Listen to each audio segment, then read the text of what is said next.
Meus queridos, a paz do Senhor, eu sou o diácono Claudino Machado e esta é mais uma das nossas pequenas reflexões com base na leitura diária da revista Lições Bíblicas da CPAD neste quarto trimestre de 2022. Estamos encerrando o ano, já estamos no mês de outubro, daqui a pouco chega novembro, dezembro e assim o ano acaba. Estamos estudando o profeta Ezequiel. Este é o material, o conteúdo material é o profeta Ezequiel. Mas o pano de fundo do nosso estudo é a escatologia bíblica, a doutrina das últimas coisas. E ontem nós falamos sobre vem o fim vem. Aliás, primeira lição, nós falamos sobre Ezequiel, o atalaia de Deus. E a lição de ontem vem o fim, porque Ezequiel profetizou junto com Jeremias o fim da cidade de Jerusalém ante a desobediência que o Senhor relatou que eles estavam realizando. E falamos logo do fim de todas as coisas também. Quero aproveitar para deixar aqui um abraço ao professor José Rodrigo, que deu uma aula extraordinária ontem e nos fez compreender que nós precisamos estar preparados, porque a qualquer momento o fim pode chegar. Deus te abençoe, meu irmão. O tema do nosso trimestre fala sobre a justiça divina. Estamos estudando escatologia e dentro de escatologia a justiça divina. Deus é justo. Deus é gracioso, Deus é misericordioso e Deus é justo. Deus dará a cada um que ele merece. E quando ele receber, não vai poder dizer que a medida que Deus está utilizando é uma medida errada, porque Deus é justo. O subtema do trimestre fala sobre a preparação do povo de Deus para os últimos dias, no livro de Ezequiel. Então nós vamos ver dentro do livro de Ezequiel a preparação do povo de Deus para os últimos dias. Estamos já diante da lição de número 3 e eu quero aproveitar este momento para te convidar a se inscrever no nosso canal, acionar o sininho das notificações, compartilhar, curtir, comentar, porque quando você faz isso, você nos ajuda. Quando você curte, você está dizendo para o YouTube, o conteúdo é bom, pode indicar para outros. Quando você comenta, você está dizendo para mim, Claudio, beleza, tá bom, tá ruim, melhor, etc. E quando você compartilha, você evangeliza alguém. Então vamos fazer todas estas ações. E nós estamos hoje diante da reflexão número 1, primeiro vídeo da semana. Fazemos 6, querendo Deus ainda faremos mais 5.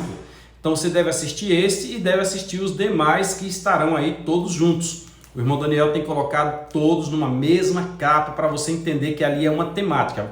Parte 1, parte 2, parte 3 até a parte 6. Fechamos o da semana passada, da semana anterior. Como nós já estamos entrando na terceira lição, você deve assistir os da semana anterior para você compreender o que está sendo dito nesta semana, tá bom? O tema desta semana é as abominações do templo. Parece assim um tanto estranho o templo com abominação, mas é verdade. As abominações do templo. Nós falaremos durante a semana que Deus pegou Ezequiel, o Espírito pegou Ezequiel numa visão e levantou ele pelos cabelos de lá da Babilônia, da margem do rio Quebar, e o trouxe por cima de todos os montes, de lá até Jerusalém. E ao chegar em Jerusalém, entrou com ele no templo e disse, olha, entre aqui, entre ali, tinha um buraco, eles entraram naquele buraco, e os problemas do templo é o que serão mostrados esta semana. Certamente vai desagradar alguém, mas lembre-se que é a revista da Escola Dominical e que é a Bíblia Sagrada quem está registrando. Você não deve ficar com raiva de mim, tá bom? É porque às vezes a gente tem no templo aquele local ideal onde não tem falha nenhuma. Inclusive costuma-se dizer que muita gente é crente na igreja, mas nós queremos te mostrar que a dinâmica não é totalmente verdadeira. Alguns utilizam o templo para se esconder no templo, para se esconder atrás de uma gravata, alguma coisa assim, mas deixa que a lição vai falar sozinha durante a semana. A nossa temática de hoje, do primeiro vídeo da semana, está no livro do profeta Ezequiel, capítulo 23, versículos 37 a 39. Ezequiel 23, 37 a 39.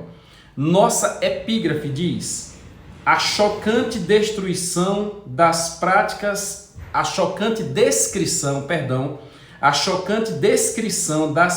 abomináveis no templo. A chocante descrição das práticas abomináveis no templo. Nós faremos a leitura em Ezequiel capítulo 23, versículos 37 a 39, na tradução Revista Almeida e Corrigida, na Bíblia de Estudo Mateu Henry, editado pela Sociedade Bíblica do Brasil. Fique conosco, vamos fazer a leitura. Diz assim o versículo 37 de Ezequiel 23. Porquê? É um porquê junto, é um porquê de explicação, é um porquê de fundamentação do contexto. O contexto começa lá no capítulo 23, onde fala sobre Oolá e Oolibá, as duas meretrizes. Começa lá no capítulo 23, versículo 1. Aí quando chega no versículo 37, o texto diz assim, versículo 37, porque adulteraram. Ele vem contando ali a metáfora de Olá e Oolibá, e quando chega aqui diz, porque adulteraram. É o primeiro verbo adulterar. E sangue se acha nas suas mãos, quer dizer, mataram, derramaram sangue. E aqui está no contexto do templo, preste atenção. Com os seus ídolos adulteraram. A gente registra com muita tristeza que até no Novo Testamento, como é o caso lá da cidade de Corinto, tinha um local lá chamado Acrocorinto, um local mais alto, onde as embarcações vinham, paravam lá no porto e entravam na cidade e iam até Acrocorinto. E lá em cima estava o templo da deusa Afrodite, onde tinham prostitutos e prostitutas cultuais. Lá quando eles saíram do Egito, que fizeram adoração ao bezerro, ao deus Apis, que Arão disse para Moisés, olha, eu pedi ouro ao povo, o povo me deu ouro e eu joguei dentro do fogo, só fiz jogar e o bezerro saiu pulando. Oh, mentira deslavada! Eles trabalharam, prepararam um bezerro e disseram, está aqui o teu Deus. Moisés estava demorando lá em cima do monte, o monte fumegando, disseram, não, esse Moisés já é morto, vamos agora fazer deuses que nos tiraram do Egito. Olha que coisa. E lá eles cometeram toda sorte de pecados. Eu recordo muito bem do pastor Antônio Gilberto, na cidade de Barreiras, no ano de 1999, dando um estudo lá na Casa da Cultura.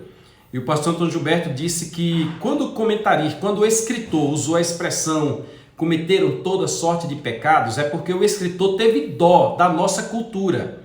E tendo dó da nossa cultura, não disse o que o povo fez. Mas que na sequência, na hora que foi escrevendo a lei, aí Deus revelou o que o povo estava fazendo. Tipo, o homem não se deitará com animal, o homem não se deitará com outro homem como se mulher fosse, o filho não descobrirá nudez de seu pai, o irmão tal e assim por diante. Então, não adorarás outros ídolos. Por quê? Porque naquele momento o povo estava cometendo toda sorte de pecado e seria esta toda sorte de pecados. Quando Jeroboão, filho de Nebate, introduziu a idolatria em Jerusalém, em Israel como um todo, aliás, nas 10 tribos do norte, Jeroboão justamente voltou a liberar isso aí, porque as adorações pagãs daquela época envolviam a prática sexual. Então o povo passou a fazer isso e isso contaminou o povo de Deus. Isso já havia acontecido em outras ocasiões. Houve um momento que não conseguiram vencer o povo de Deus, como é o caso de Balaão e Balaque. Aí como não conseguiram vencer, disseram, não, pega aí as mulheres mais bonitas que tem e coloca lá, porque o povo vai, e desta forma eles conseguiram contaminar o povo. Assim sendo, nós estamos no momento em que Deus está registrando o que a nação estava fazendo. Deus, para justificar o motivo pelo qual, conforme nós estudamos, o povo iria para o cativeiro e Jerusalém seria destruída, Deus disse, olha, eles adulteraram, derramaram sangue e adulteraram com seus ídolos. Aí continua, e até os seus filhos é como se fosse uma expressão máxima. Não deveria ter feito isso, mas até os seus filhos, que de mim geraram, ou seja, fui eu quem dei a eles esses filhos, foi Deus quem os deu, fizeram passar pelo fogo para os consumirem. Nós estamos aí no versículo 37, tem o 38 e 39. Nós já falamos sobre isso aqui, que Manassés pegou o seu filho e lá no vale do filho de Inom, é o mesmo vale do Armagedon, ele pegou o seu filho e colocou nos braços da estátua de Moloque. Moloque era uma estátua de bronze, oca por dentro, que o povo botava fogo lá embaixo, aí a chama subia por dentro, aí saía tocha de fogo no lugar dos olhos, no lugar dos ouvidos, no lugar da narina, da boca, e ali quando a estátua, a imagem estava em brasas, pegava uma criança e colocava nos braços de Moloque, viva, e esta criança agora era consumida pelo fogo, gritando aos horrores ali. E Manassés fez isto. E Deus está dizendo, eu sei, eu vi, eu registrei, eu anotei. Vocês fizeram isto sim. Aí continua. E ainda isto me fizeram. Não foi só isso. Aí Deus continua no versículo 38. Ainda isto me fizeram. Contaminaram o meu santuário. Se só fizesse o sacrifício lá fora, se não trouxesse para cá, já era pecado, mas era menor um pouquinho. Mas não se satisfizeram e ainda vieram profanar o santuário no mesmo dia e profanaram os meus sábados. Eles vieram de lá para cá. Era sábado, pelo que nós entendemos do contexto, era sábado, pois o povo de Israel tinha a obrigação de guardar os sábados, os anos sabáticos. Os sábados é de uma forma genérica, é o sabaton, é o Shabá. Tinha que guardar o dia de adoração a Deus. E neste dia, neste sábado, eles praticavam esses atos lá e vinham para o templo para tentar fazer uma espécie de purificação cá no templo. Quando eles praticavam lá e entravam aqui, eles acabavam contaminando, porque certa vez o Antíoco Epifânio, o quarto, ele querendo profanar o templo, ele pegou uma porca e sacrificou dentro do templo no período interbíblico, posterior ao cativeiro babilônico e antes do nascimento de Jesus Cristo, ali entre Malaquias e Mateus. Na história a gente encontra isso, na história especialmente dos gregos, Então ele profanou uma porca no templo. Então o que Deus está dizendo é que a forma que ele estava era imunda. Quando alguém se achava imundo em Israel, cerimonialmente, era necessário chamar o sacerdote fazer um procedimento na pessoa e mandar a pessoa para um determinado local, a depender da imundícia, e a pessoa ia ficar lá fora sem que ninguém tivesse contato. Estes aqui mataram os próprios filhos, adulteraram em nome da divindade, em nome da santidade, e foram direto para o templo, como se o templo não representasse nada. E Deus disse, isso está anotado. Vamos para o versículo de número 39. Porquanto aqui Deus já está dando a sentença. Ele deu a linha, disse, olha, fizeram isso, aquilo. Porquanto, havendo sacrificado seus filhos aos seus ídolos, vinha ao meu santuário no mesmo dia para o profanarem. E eis que assim fizeram no meio da minha casa. E Deus está, nesta primeira reflexão, mostrando que tem alguma coisa errada no contexto do templo, alguma prática, às vezes, é realizada no contexto do templo. A gente já poderia começar a fazer uma aplicação pessoal. Tem hora que alguém utiliza-se do título, utiliza-se do cargo, utiliza-se do nome, da posição que tem para cometer atos que, às vezes, não coadunam. Não coadunam com a palavra de Deus, não bate na mesma linha. Bem recente eu ouvi alguém falando sobre corrupção e...